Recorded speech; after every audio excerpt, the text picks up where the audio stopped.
Our next guest says the global IT outage could be a wake-up call for the security industry. Caitlin Chin-Rothmann is with the Center for Strategic and International Studies. She's a fellow in the Strategic Technologies program. Caitlin, great to have you with us. It's one thing for Congress to feel pressure. I'm sure there are going to be hearings. CEOs marched up to the Hill. It's another thing for something to actually come of this. What are your thoughts? Yeah, I mean, Congress is definitely going to want answers from CrowdStrike on how exactly this happened, who is responsible, and what steps they're taking to make sure that this incident does not happen in the future.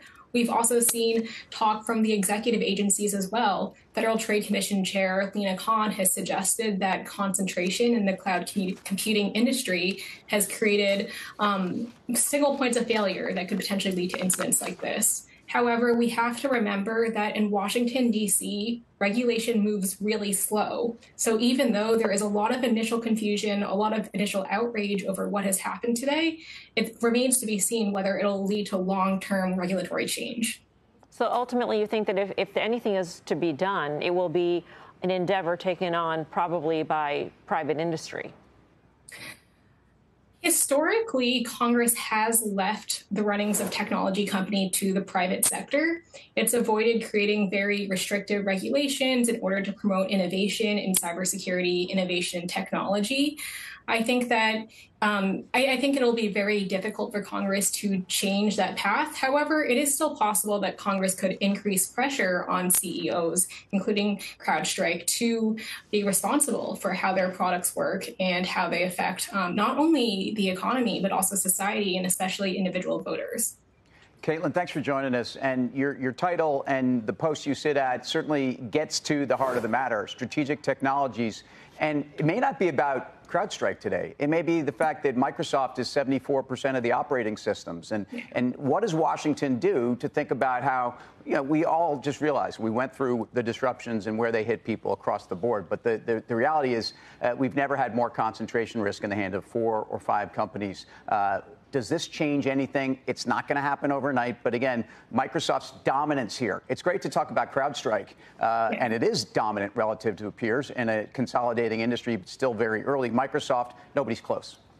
Yeah, I think that when it comes to today's incident or even past incidents, for example, the SolarWinds incident back in 2020 really showed that with this one supply chain attack targeted towards a Microsoft update, multiple federal agencies, large companies were affected. So we're really seeing that concentration in the technology industry can lead to single points of failure that can lead to massive outages like today. So I think this raises a lot of questions for regulators. First of all, are there or should there be concrete requirements or more responsibilities that technology companies have to take to be responsible to society and to their customers?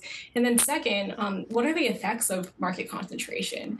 Not only does it create these single points of failure and expand risk, but does it also reduce incentives for technology companies to compete and to make sure that bugs like today can never happen again?